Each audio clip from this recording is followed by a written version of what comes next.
É com você e seja bem-vindo, e estamos à sua disposição.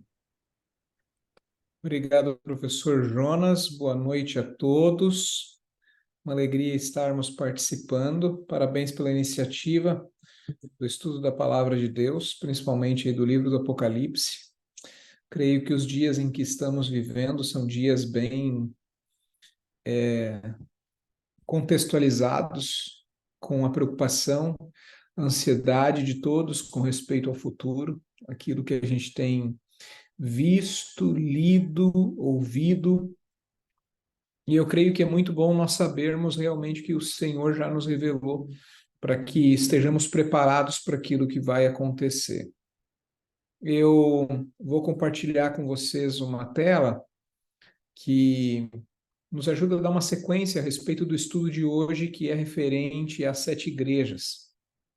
E eu gostaria que você fosse acompanhando, são realmente muitas informações, a gente não vai conseguir, obviamente, estar sendo completo em todo o nosso, em todo, toda a nossa explanação, por assim dizer,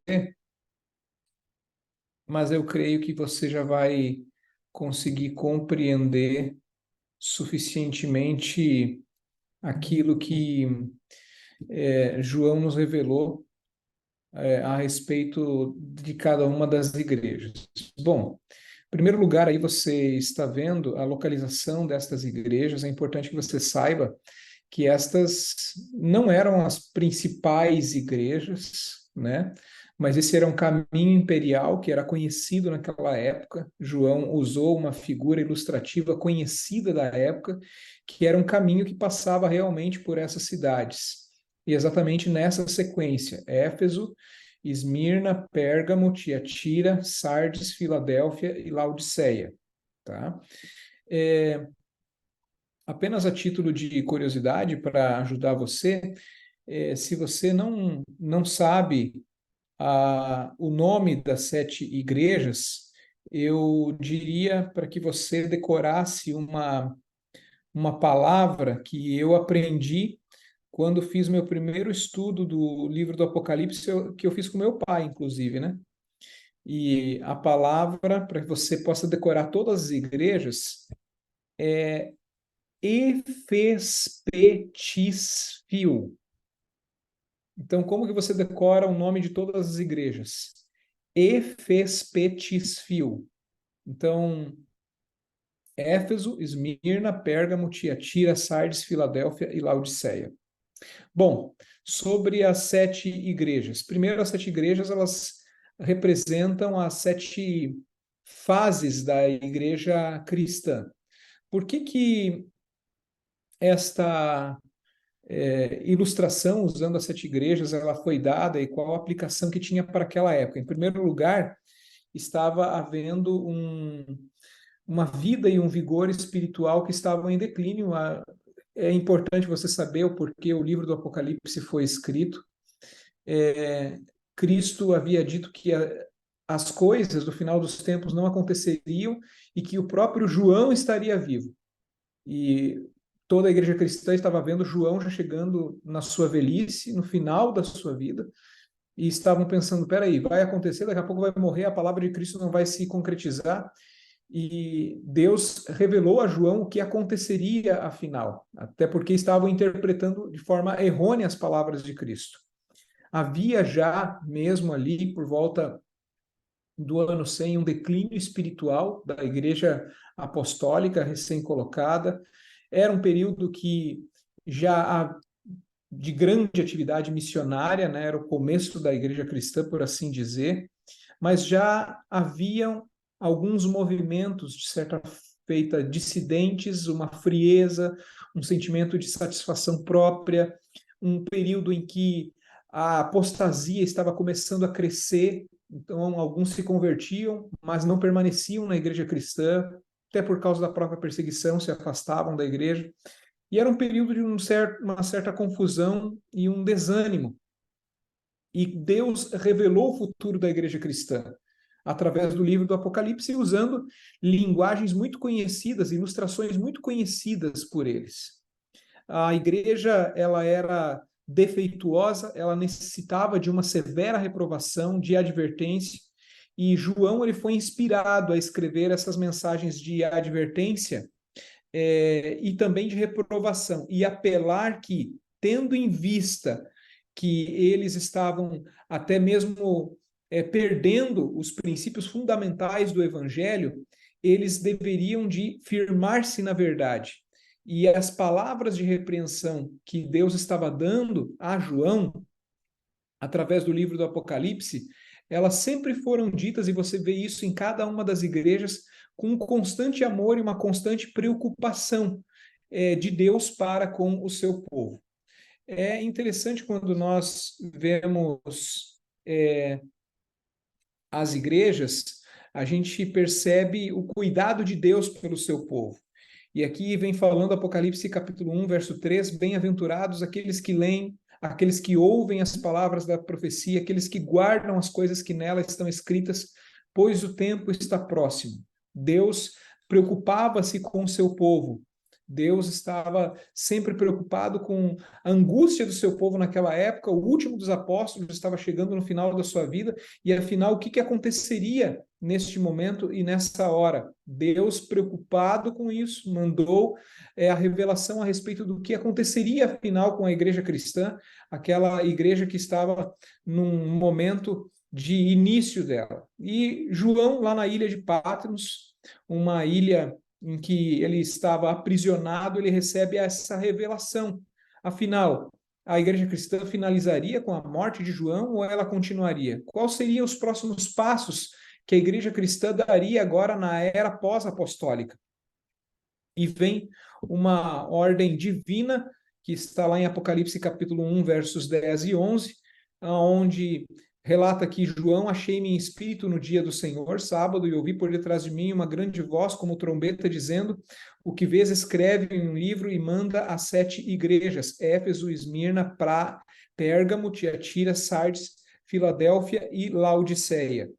E nós percebemos que essas igrejas, elas realmente existiam, são períodos que simbolizavam os momentos que a igreja cristã passaria antes da volta de Cristo Jesus. Existem alguns elementos comuns a essas igrejas. Primeiro, uma apresentação da igreja, um elogio, nem todas são elogiadas, mas um elogio geralmente.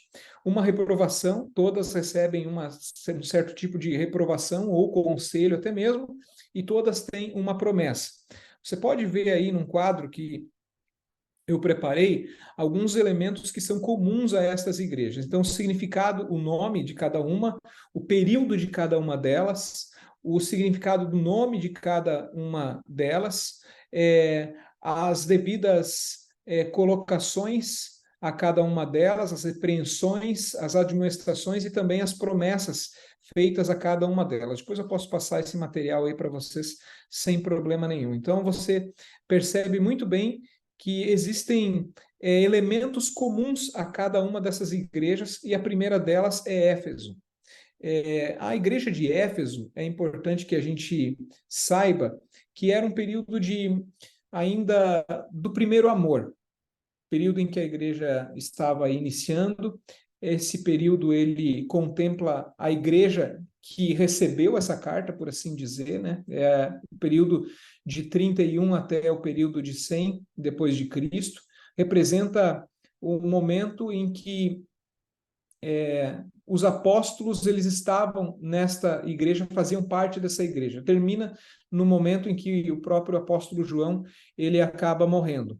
Este é um período que muitas vezes começou a se demonstrar, como falei, um momento de esfriamento do cristianismo. O primeiro amor estava começando a esfriar, começam a haver algumas exaltações indevidas a pessoas e não a Deus, começa a ter uma exaltação muitas vezes indevida ao fato de haver um esfriamento, talvez aquele primeiro amor descrito lá na época de Eu Atos, cheguei ali e perguntei se o cara chegou, daí o cara assim, na época de Atos, já não estavam mais partilhando tudo em comum, já não estavam colocando mais tudo em comum.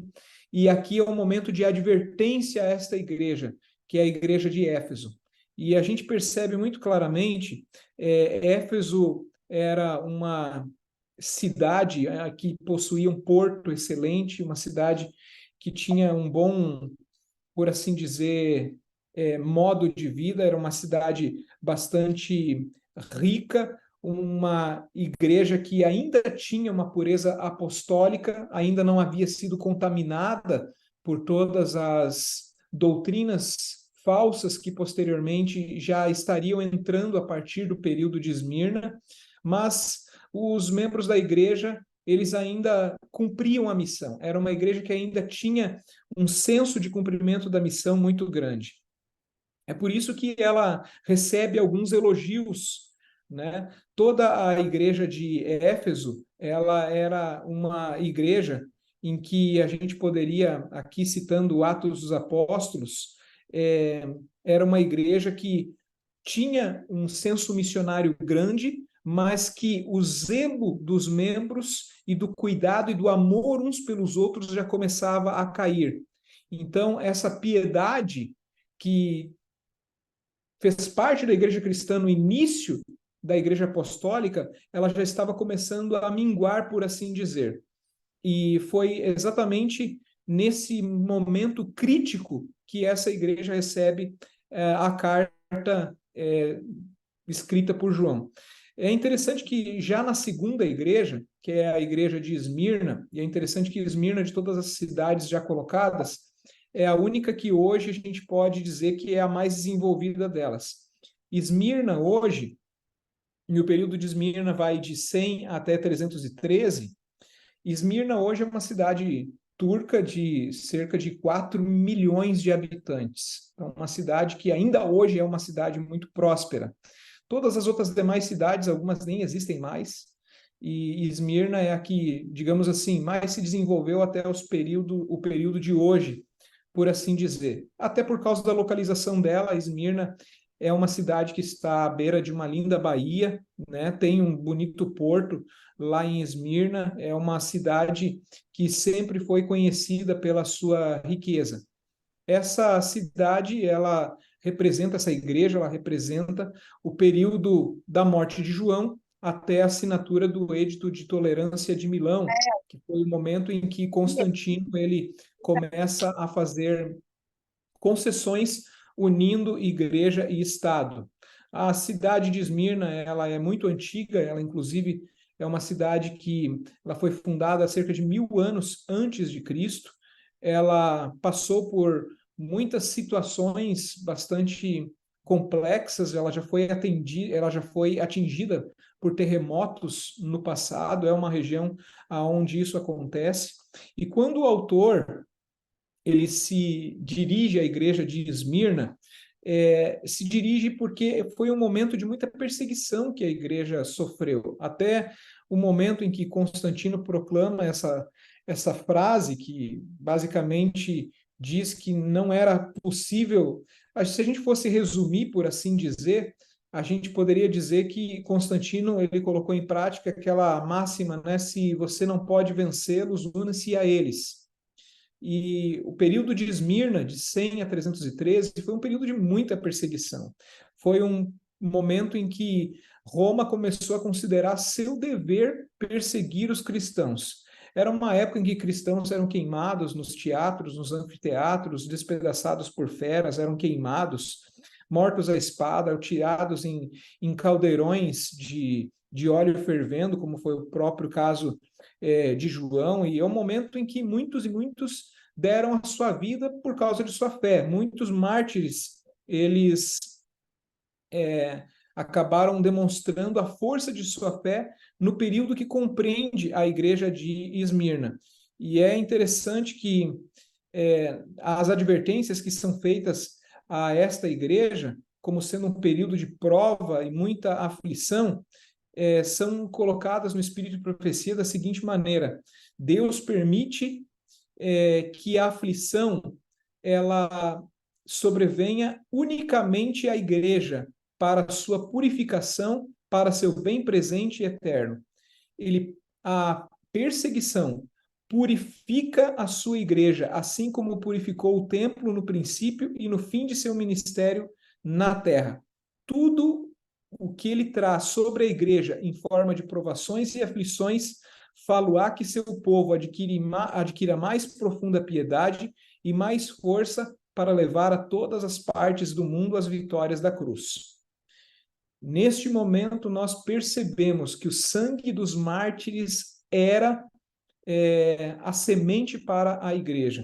E a gente percebe que a igreja, neste momento, ela começa, através da perseguição, do sofrimento, ela começa a se espalhar mais do que nunca. Até o momento que, obviamente, no Edito de Milão, você percebe muito bem e sabe muito bem a respeito disso, que acaba a perseguição à igreja cristã, agora começa a haver uma união entre igreja e Estado, e, obviamente, dentro disso, mais do que nunca, a perversão doutrinal começa a acontecer dentro da igreja cristã, perdendo totalmente a sua pureza. E daí nós entramos no período da igreja de Pérgamo. O período da igreja de Pérgamo, que vai de 313 a 538, ele representa um período entre a assinatura da tolerância do Edito de Milão, da União Igreja-Estado, como até o período da supremacia papal. E é um período onde, dentro do Império Romano, já no final dele, a gente percebe que no período de Pérgamo acontecem algumas situações bastante difíceis para que compreendia a igreja cristã naquela época, né? Existem alguns elogios que a igreja de Pérgamo ela recebe. Esses elogios vêm dizendo assim: eu sei aonde habitas, que é o lugar onde Satanás está entronizado. Ou seja, é um período em que, segundo o espírito de profecia, o que significa isso? Pérgamo, ele era a capital da região a que se destinavam todas as cartas. Então, a cidade de Pérgamo era como que se fosse a sede daquele estado, onde se encontravam as 7 cidades, consequentemente as 7 igrejas. Pérgamo era justamente o centro de cultos pagãos daquela época. Então, por isso ali Pérgamo era tido como a igreja de Pérgamo é colocada pelo apóstolo como uma igreja onde realmente toda a apostasia que afastou a igreja cristã dos seus primórdios iniciais estava centralizada em Pérgamo e nesse período especificamente. Exatamente nesse período, as principais perversões doutrinais, a troca do sábado para o domingo, né, toda a questão da Eucaristia, tudo isso começa exatamente nessa época, né? O pagamento dos pecados, a venda de indulgências, tudo isso começa nessa época, um momento em que a perversão doutrinal ela acontece de grande maneira, e é por isso que, inclusive, é mencionado na época da igreja de Pérgamo o fato de que era uma igreja que vem dizendo a respeito daqueles que seguiam a doutrina de Balaão, ou seja, aqueles que basicamente se vendiam pela mensagem de Deus, assim como Balaão acabou se vendendo, né? Ele era um adorador do Deus verdadeiro, mas ele se vendeu por riquezas aos inimigos de Israel. Da mesma maneira, vem aqui mencionando que na época desta igreja, a igreja ela se perverteria em busca do conforto, de não ter mais perseguição, em busca da igreja agora ter o poder do Estado ao seu lado. Menciona na profecia também o fato de Balaão. E Balaão, infelizmente, acabou levando essa idolatria, acabou pervertendo o seu coração para com que os israelitas afastassem-se de Deus e acabou, obviamente, aceitando, vamos dizer assim, propina. É interessante que na época de Pérgamo, acontece que mais do que nunca cristianismo e paganismo estão de mãos dadas. Existe a aliança entre igreja e Estado na época de Pérgamo.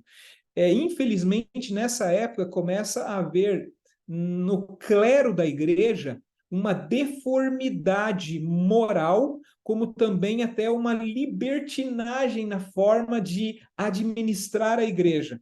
Infelizmente, nessa época, a igreja de perseguida, ela se torna perseguidora. E nessa época começam a ser colocadas na igreja cristã todas as cerimônias, as pompas pagãs, tudo isso começou a se misturar com os ritos cristãos, fazendo com que, obviamente, a igreja cristã se pervertesse totalmente nessa época e nesse período. É claro que Pérgamo também recebe, como outras igrejas, uma advertência da parte de Deus, né? E a advertência que Pérgamo recebe é: arrepende-te de vez, senão virei a ti em breve e farei guerra contra eles com a espada da minha boca. Ou seja, Deus adverte a igreja nesse período: se arrependa, você ainda está em tempo disso, mas se não, virei contra ti. E é o que acontece logo agora na história da igreja seguinte, que talvez este é o período mais escuro de todas as igrejas. Você pode perceber que as igrejas, elas começam lá com Éfeso, uma igreja pura, e vai piorando, piorando, piorando, piorando, até que chega o momento de Tiatira. E a igreja de Tiatira é o momento de maior escuridão espiritual na igreja, por assim dizer. É um momento de supremacia papal, a igreja está completamente corrupta, e a gente percebe que nesse período representa o momento mais escuro até o momento em que começa ou inicia a reforma protestante, por assim dizer. A igreja de Tiatira era uma cidade que ela ficava numa região de terreno não muito agradável, famosa, é uma igreja que você pode ver aí, ela não ficava de forma litorânea como as outras, ela ficava um pouco mais afastada, era uma cidade que tinha uma fragilidade natural, era uma cidade que tinha uma impressão de muita debilidade, de muita fraqueza, e de certa maneira isso ilustra a situação da própria igreja de Tiatira. Na época de Tiatira, que vai de 538 a 1563, é a época que os fiéis da igreja mantinham-se puros, dentre eles os valdenses, nos vales do interior da Itália, por assim dizer, na Lombardia, aonde eles mantinham-se puros dentro do conhecimento que eles possuíam. Claro, os valdenses não tinham toda a revelação da verdade, mas nós entendemos que esse é o povo de Deus nessa época, e você, creio que deve estar lendo aí o Grande Conflito, e deve perceber bem a respeito da descrição que Ellen White faz, a respeito da pureza dos valdenses, o seu espírito missionário, eles que eram capazes, inclusive, de guardar a palavra de Deus dentro de suas roupas. Por isso, muitos deles receberam o nome de colportores, e aí vem a palavra que nós usamos muito de colportagem, né? Eles eram capazes de levar a Bíblia enrolada dentro de suas roupas e, em alguns casos, até mesmo eram capazes de escondê-la debaixo de sua pele. Tal era o amor e o fervor que eles tinham pela palavra de Deus. A igreja de Tiatira era uma igreja que ela, infelizmente, vem trazendo ali em Apocalipse capítulo 2, verso 19, né? Vem falando a respeito dessa igreja nesse período. Eu conheço todas as tuas obras, falando a respeito dos fiéis que permaneceriam nessa igreja. Tua fé, teu amor, tua generosidade, tua paciência, e de como nesses últimos dias és mais ativas do que no princípio. O período de Tiatira é um período de que a igreja cristã apostólica, é um período de muita escuridão, embora existissem, como os valdenses, pessoas fiéis a Deus nesta época. Infelizmente, nesse período, mais do que nunca, tradições e costumes se infiltraram na igreja cristã. E vem, nesse período, fazendo menção àquele que é tido como o pior exemplo na Bíblia a respeito de apostasia, que é a época de Jezabel do antigo Israel, né? O verso 20 do Apocalipse capítulo 2 vem dizendo: mas tenho contra ti que toleras aquela Jezabel como mulher que pretende estar inspirada. Jezabel, você conhece bem, esposa do rei Acabe, ela não era israelita, mas ela trouxe uma apostasia para dentro do povo de Deus. Ela era uma profetisa de Baal, ela fez todos os esforços que podia para seduzir o povo de Deus e afastá-lo dos caminhos do Senhor. Ela trouxe e levou Israel a uma total apostasia. Ela, além disso, perseguiu os filhos de Deus, e foi exatamente isso que aconteceu. Nessa época, a igreja, mais do que nunca, tornou-se muito acirrada na perseguição aos fiéis dessa época. Mas nessa época também é o momento em que surgem os reformadores. O último deles, por assim dizer, foi Lutero. Antes dele vieram Calvino, dentre muitos outros, o Zwinglio, que a gente pode dizer ali no período da Reforma, na Suíça, e a gente percebe que nesse momento Deus já estava preparando a sua igreja para uma reforma espiritual no período de Tiatira.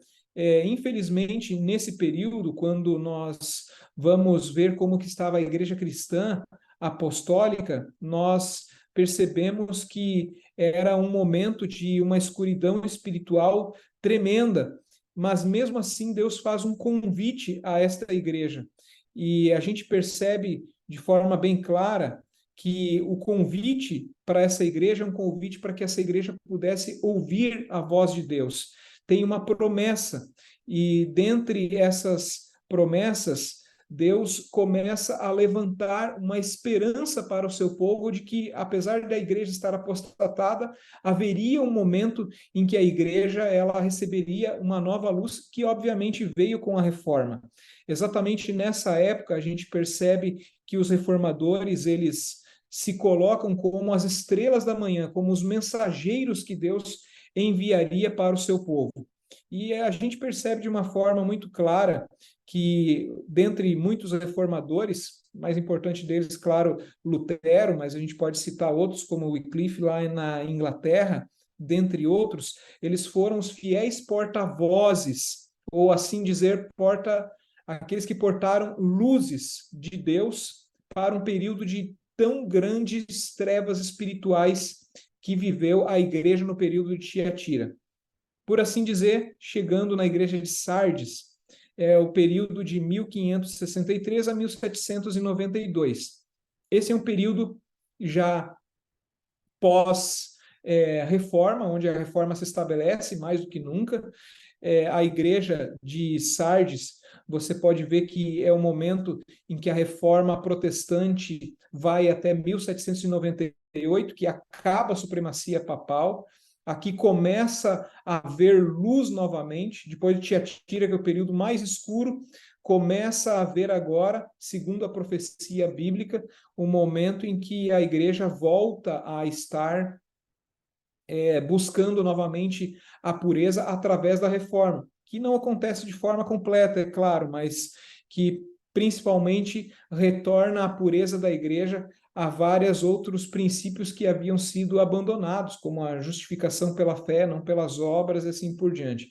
Infelizmente, nesse período ainda acontecem problemas como o massacre de São Bartolomeu, que foi um momento em que a reforma estava sendo estabelecida e que, infelizmente, trouxe muitos mártires a mostrarem e determinarem a sua fé. Sobre ainda o período de Sardes, é interessante que a gente veja nessa época o que acontece.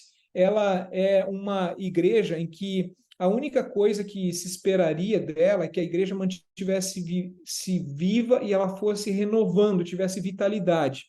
Depois de um período muito escuro, é natural que essa igreja ela tivesse vigor vindo dos reformadores. É uma igreja que ela está sendo reformada, é uma igreja que ela recebe um elogio, mas ela inicia recebendo uma condenação da parte do apóstolo, vindo da parte de Deus. Sardes foi um período em que a igreja apostólica tinha muitas formalidades, por assim dizer, mas que estavam sendo quebradas pela reforma. Muitos ritos colocados pela igreja apostólica estavam sendo quebrados através, principalmente no momento que Lutero ele apregou as 95 teses lá em Wittenberg.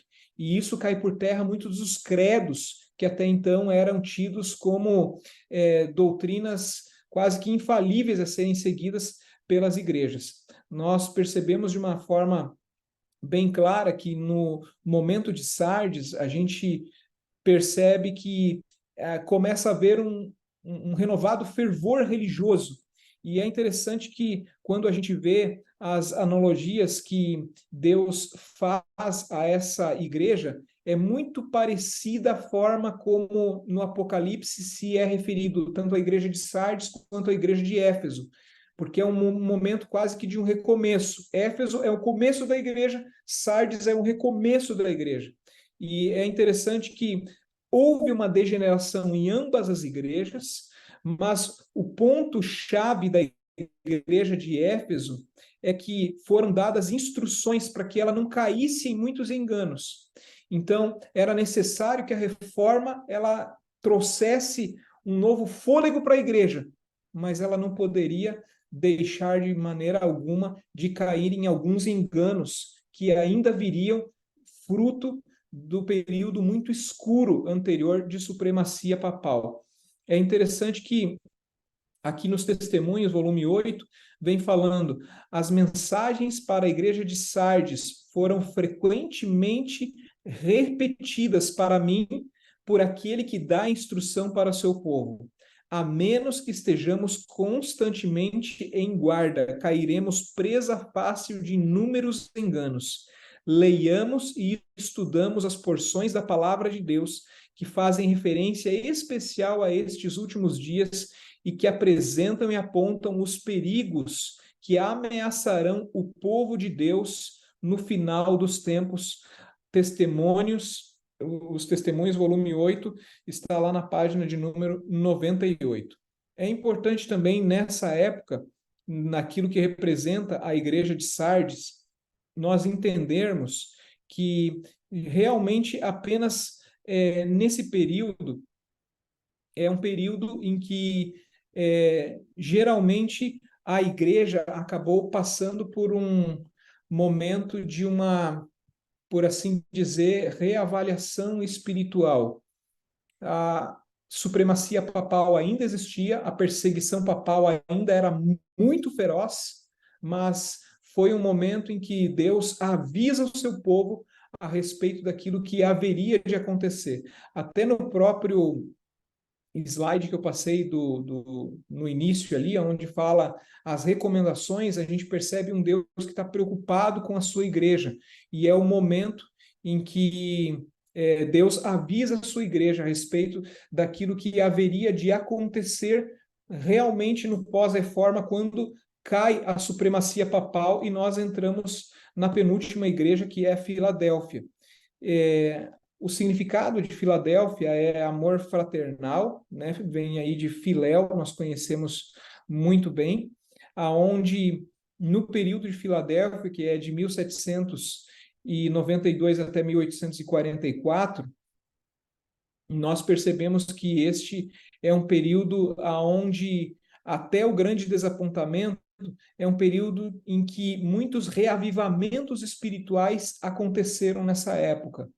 Então, é o momento em que a igreja cristã se desgarra da supremacia papal, aonde finalmente a igreja pode acabar não dependendo mais, ela começa a ter acesso à palavra de Deus, cada um na sua própria língua. Isso já começa na época de Sardes, aonde a Bíblia não é mais apenas trancafiada na língua do latim, mas ela começa a ser traduzida para o alemão, para o inglês e várias outras línguas, e isso traz uma liberdade maior para a igreja na época de Filadélfia.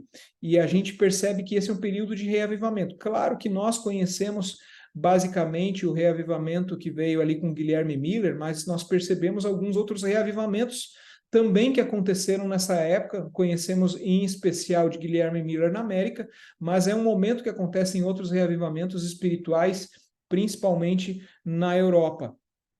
É um momento de renovação espiritual, é um momento em que a luz da verdade ela começa a ser apregoada e Deus começa a revelar ao seu povo o que vem e o que está para acontecer. O período de Filadélfia, deixa eu colocar aqui para vocês, é um período onde sociedades bíblicas começam a ser formadas, aonde missões começam a ser estabelecidas, aonde muitas igrejas evangélicas começam a ser colocadas, como a luterana, metodista, batista. É um momento de estabelecimento de sociedades missionárias, é um momento até mesmo aonde são enviados missionários para outras partes do mundo, na época de Filadélfia, né? Também nessa época nós percebemos a formação das primeiras sociedades bíblicas, a tradução da Bíblia em várias outras línguas, e é colocado sobre Filadélfia em Apocalipse capítulo 3, verso 8, eu sei que pequena é a tua força, e de como ainda tens sido fiel à minha mensagem e não negaste o meu nome. É um período de renovação espiritual, é um período onde a palavra de Deus ela começa a ser levada a muitos outros lugares e começa a ser colocada em prática. E a gente tem inúmeros exemplos do reavivamento espiritual que acontece na época de Filadélfia, né? Agora, é interessante também que nessa época de Filadélfia, a gente percebe que existe uma admoestação e também um cuidado que é colocado para ela. E a gente percebe quando diz assim: por teres guardado o meu chamado, com perseverante paciência, guardar-te-ei a salvo da hora de tribulação, que virá sobre o mundo para provar os habitantes da terra. Isso acontece no conselho que é dado a Filadélfia. Falando sobre a igreja de Filadélfia, no Desejado a Todas as Nações, página 619, vem dizendo assim: o trono e a coroa são penhores de uma condição atingida, são os testemunhos da vitória sobre o próprio eu por meio do Senhor Jesus Cristo. E ainda a respeito de Filadélfia, a gente percebe aonde é colocado que por entre todas as igrejas que eram parte das cidades gregas, por assim dizer, das 7 igrejas, a gente percebe uma coisa: Filadélfia ela foi salva pela profecia ou pela coragem. Ela estava distante do mar, ela estava, de certa maneira, era uma cidade mais esquecida, mas por causa disso, como uma cidade, ela era um exemplo de uma cidade que, na época da perseguição, ela acabou sendo poupada. E aqui a gente percebe, espiritualmente falando, que o mesmo acontece com a igreja de Filadélfia, espiritualmente falando. Se percebe uma renovação, aonde aqueles que anteriormente eram perseguidos, como os valdenses, dentre muitos outros, quando o Papa ele é preso por Napoleão, eles tornam-se livres do poder de Roma, do jugo de Roma, e eles podem começar a espalhar livremente a sua fé, e com isso acabam surgindo, como fruto da reforma, muitas novas igrejas protestantes, como essas, principalmente as que hoje chamamos de igrejas protestantes tradicionais, elas surgem nessa época de Filadélfia. Bom, chegando à última igreja, que é a igreja aqui de Laodiceia, que é o período de 1844 até hoje, que é uma igreja que é fruto muito dos nossos estudos, porque é o momento em que nós estamos vivendo. Então, Laodiceia é a igreja do fim, é uma igreja que ela está rica, ela aparenta estar satisfeita, é uma igreja que acha que não precisa de nada, quando na verdade ela não sabe que ela precisa de muito. E a igreja de Filadélfia, de Laodiceia, ela exemplifica muito bem a própria cidade de Laodiceia. A cidade de Laodiceia era uma cidade que ela ficava num local muito fértil, um local protegido. Era uma cidade que o único ponto fraco que ela tinha é que ela tinha apenas uma fonte de água que vinha através de um aqueduto. Para você conquistar a cidade de Laodiceia não era algo difícil, ou seja, apesar de ser uma cidade forte, uma cidade muito rica, ela tinha um ponto fraco. Então ela achava-se, era uma cidade que se achava forte, quando na verdade ela era fraca, porque bastava cortar o fornecimento de água para Laodiceia, que ela era facilmente tomada. E isso exemplifica muito bem a igreja do fim, a igreja de Laodiceia, que acha que é forte, que de nada precisa, que de nada tem falta, quando na verdade é pobre, cego e nu. E isso ilustra de uma forma muito clara o que representa a igreja do fim. Essa igreja, ela não recebe elogio, ela recebe uma reprovação de que ela é rica, abastada, de que ela nada tem falta, e o conselho que ela recebe é que ela compre ouro refinado, vestiduras brancas, como também colírio para os olhos. Ou seja, é uma igreja que não está enxergando a realidade do que está acontecendo, justamente o momento que nós estamos vivendo. Momento que, por vezes, estamos vivendo o momento do fim e talvez alguns não percebem que estão vivendo o momento do fim.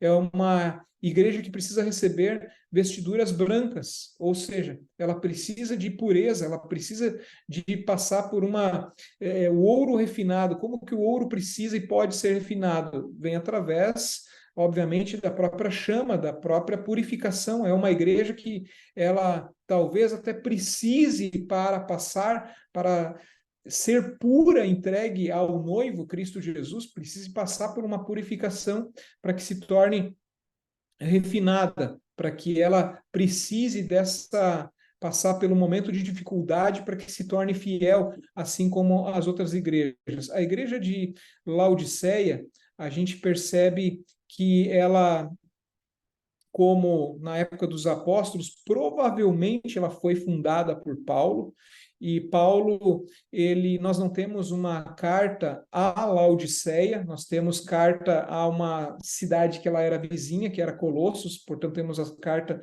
aos Colossenses. No início da igreja cristã, ela foi uma cidade que foi usada para muitos concílios, onde a igreja cristã se reunia na cidade de Laodiceia, e a gente entende que esta cidade, essa igreja, ela teve uma importante missão no início da igreja apostólica, mas nós não temos relatos de que a igreja posteriormente ela tenha prosperado ali. Provavelmente ela foi engolida pela própria apostasia que houve na igreja cristã como um todo, naquele momento. A gente entende que a igreja de Laodiceia, ela recebe algumas advertências. E a principal das advertências que ela recebe é uma advertência destinada à última igreja, a igreja que precisaria ouvir a advertência de Deus de que ela não estava numa situação confortável, apesar de estar em conforto. É uma igreja em que, infelizmente, ela precisaria ouvir o que a testemunha fiel e verdadeira teria a dizer a ela. É uma igreja que não é fria nem quente, ou seja, ela não sabe o que ela é, né? É uma igreja que ela, se pudesse se definir, olha, ou você está do lado de Cristo, ou você não está do lado de Cristo. E, infelizmente, ela vem falando aqui, a maior parte da igreja de Laodiceia são aqueles que são professos mornos, tendo nome, mas faltando zelo. Aqueles que dizem amar a verdade, mas são deficientes no fervor e no devotamento cristão. Não querem desistir da caminhada cristã, mas correm o risco de se tornar incrédulos. Não se acham dispostos a morrer para o próprio eu, mas professam continuar seguindo os princípios da sua fé. Não são desinteressados na fé, mas também não são obstinados em colocar a sua fé em prática. E vem falando aqui, a igreja em seu estado de mornidão, ela está dividida entre Cristo e o mundo.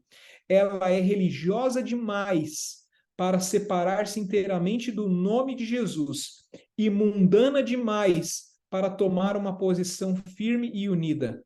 Há muita pretensão, mas pouco cristianismo é envolvido. As obras são abundantes, mas a fé é escassa.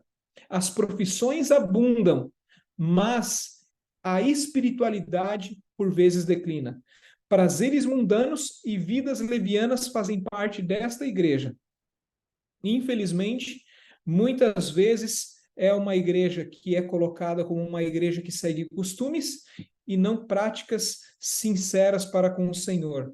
E termina a advertência a Laodiceia de que ela precisa ser uma igreja que ela possa não dizer que é rica, mas uma igreja que reconheça a sua necessidade de um evangelho verdadeiro. E é uma igreja que necessita enxergar a situação aonde ela está. Ela precisa de colírio para enxergar a si mesma em primeiro lugar e enxergar o que está acontecendo ao seu redor no mundo. É uma igreja que, infelizmente, pode demonstrar conformidade com o mundo e que ela descansa na experiência dos anos passados. E tem uma citação quando fala a respeito de Laodiceia, que está no livro Testemunhos, no volume de número 1, na página 188, onde diz assim: alguns descansam sobre a experiência que tiveram anos atrás, mas quando todos deverão ter uma experiência diária, não terão nada para relatar. Eles parecem pensar que professam a verdade que os salvará. Ou seja, a minha experiência passada, a experiência que eu tive no passado, eu batizei-me uma vez, frequento a igreja, está tudo certo, não preciso de mais nada. Rico sou, de nada tenho falta.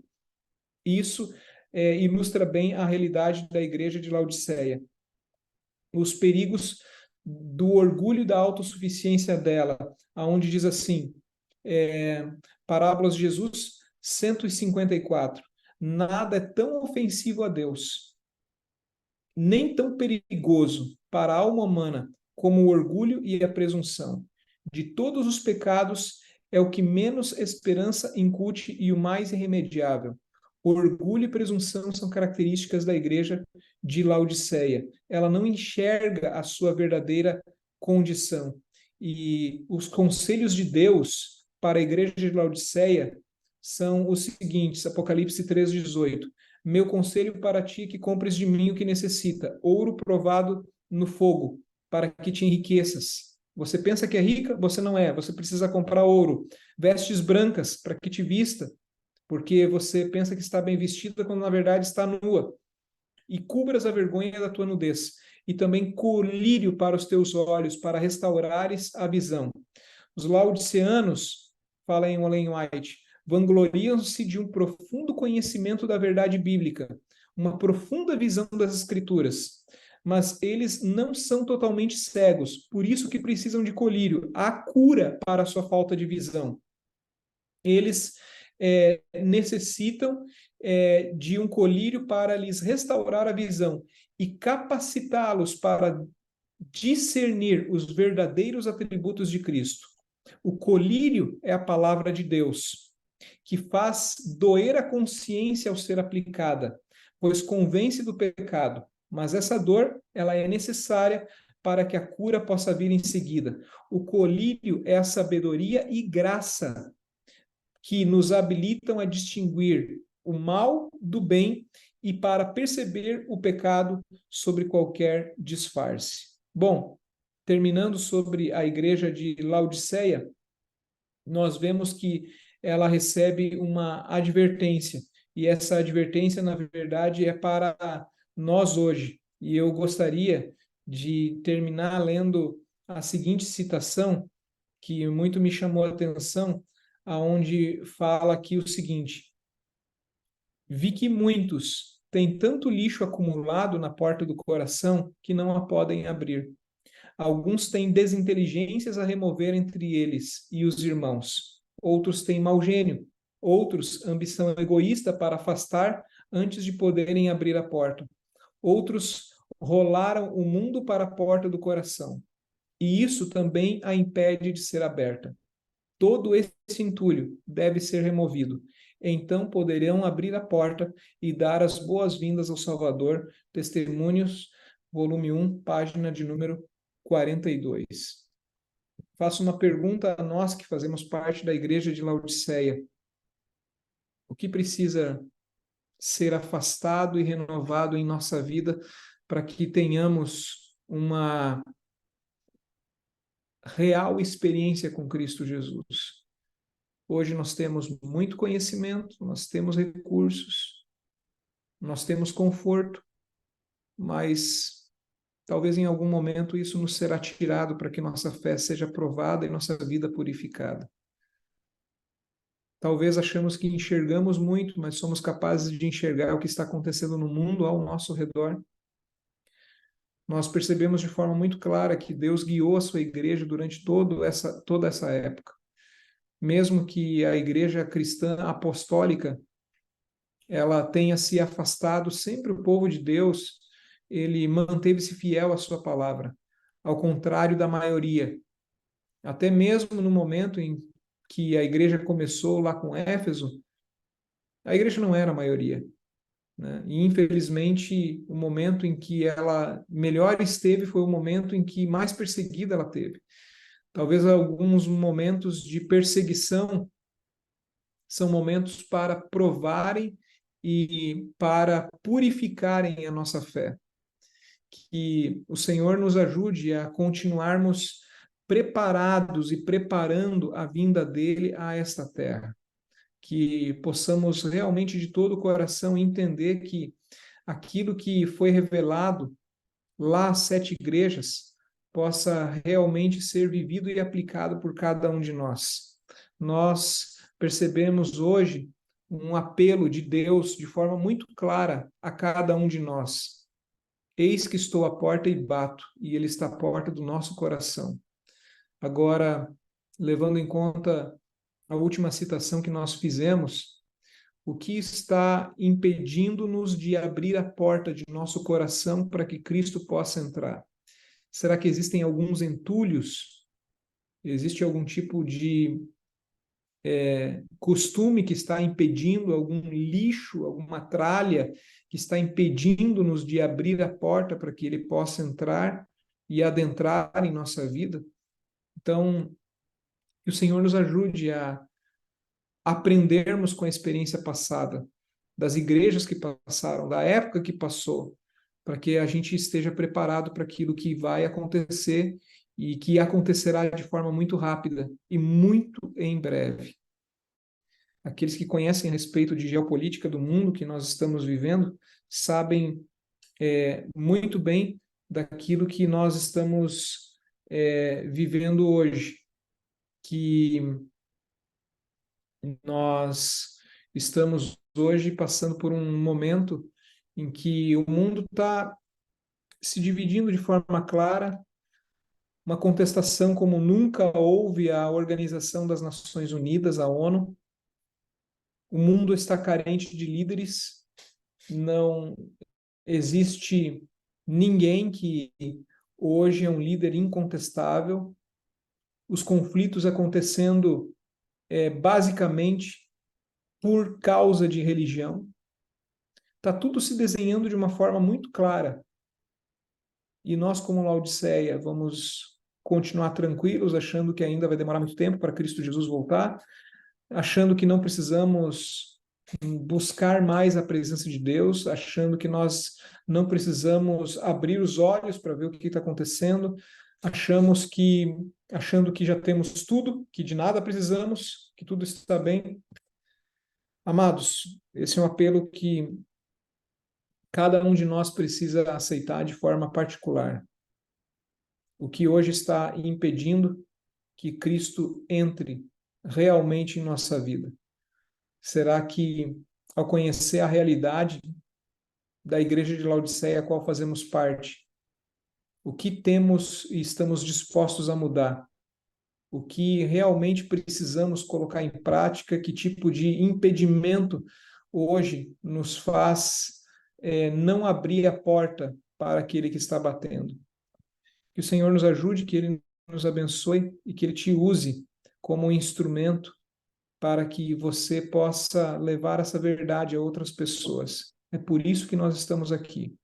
E que aquilo que aprendemos com as 7 igrejas, aquilo que vamos continuar aprendendo com o Apocalipse, nos mostre de uma maneira muito clara que Deus está preocupado conosco. Já há muito tempo preocupado conosco, Ele nos deu uma revelação muito clara para que possamos estarmos preparados quando o momento chegar. E posso dizer a você, o momento não vai chegar, ele já chegou. Estamos prontos para o que vai acontecer. Nós testificamos que aquilo que foi profetizado no passado se cumpriu. e está se cumprindo hoje, na frente de nossos olhos. O recado à Laodiceia, o quanto dele eu tenho assimilado na minha vida e o quanto dele tem me feito mudar para fazer parte do povo de Deus que verá Cristo voltando. Que ele nos ajude e que ele nos abençoe para isso. Vamos orar? Querido e amado Pai, nos colocamos em tuas mãos. Nós agradecemos o fato do Senhor nos revelar a tua vontade e a tua verdade. Fazemos parte da última igreja, sim. Nós reconhecemos, ó Pai, a nossa cegueira, a nossa nudez.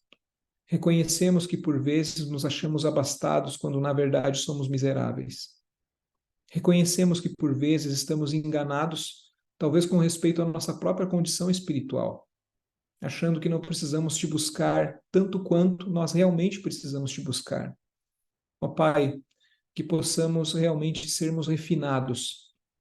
Se for necessário que a provação e até a perseguição nos refine, que isso aconteça. Porque não adianta buscarmos uma vida confortável num mundo que está com prazo de validade vencido.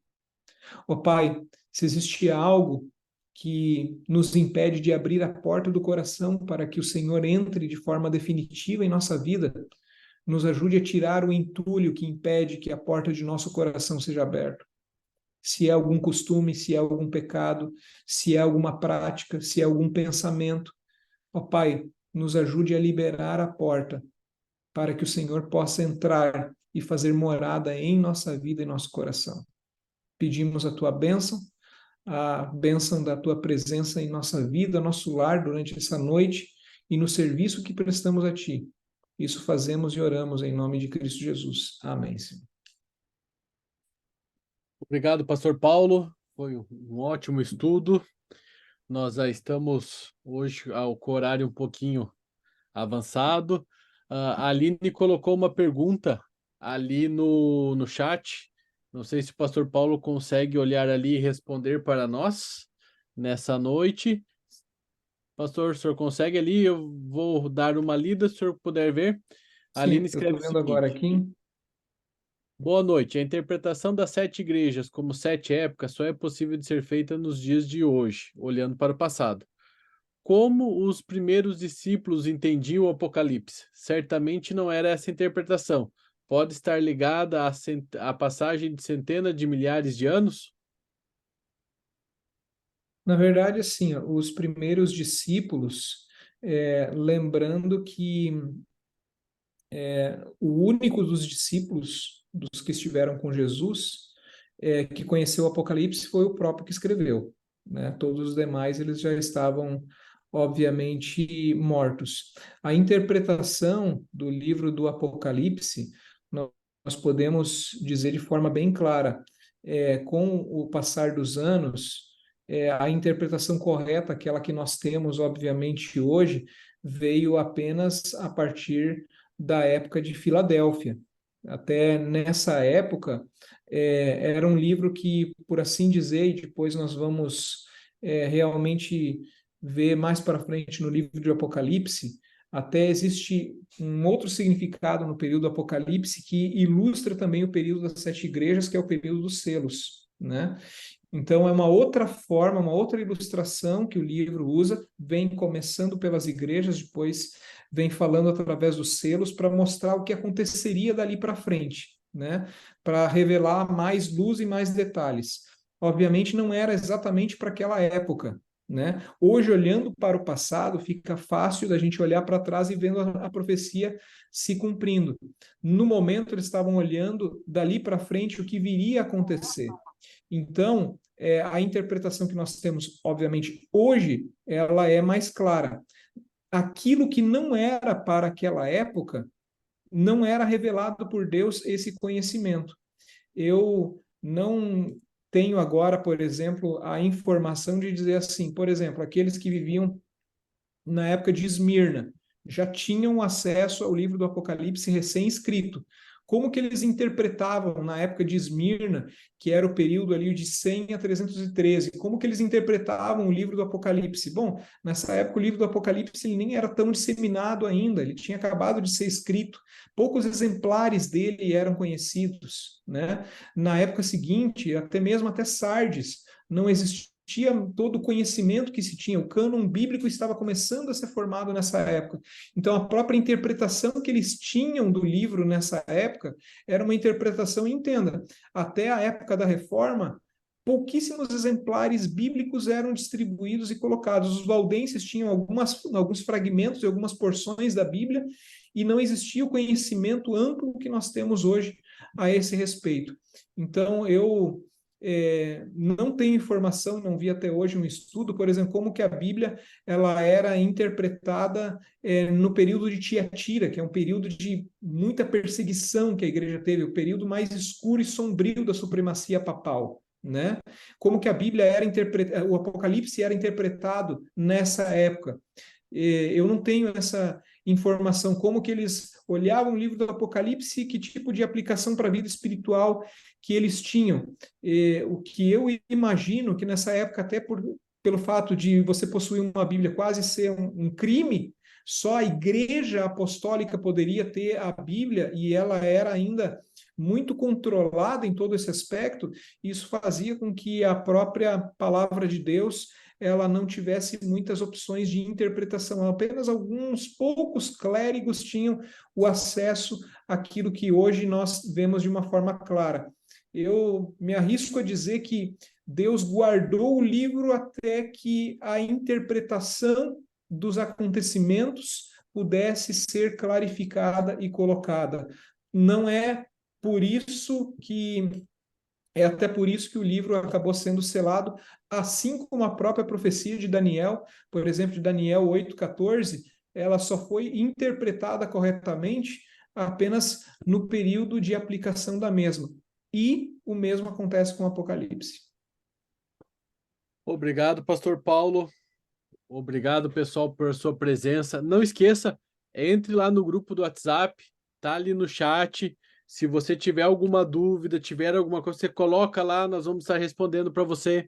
Eu vou postar agora, terminando aqui, eu vou salvar o nosso estudo de hoje, vou enviar ali no grupo, vou enviar o estudo da semana passada, vou mandar os arquivos em PDF, e qualquer dúvida, qualquer informação que você tenha, a gente vai estar respondendo lá.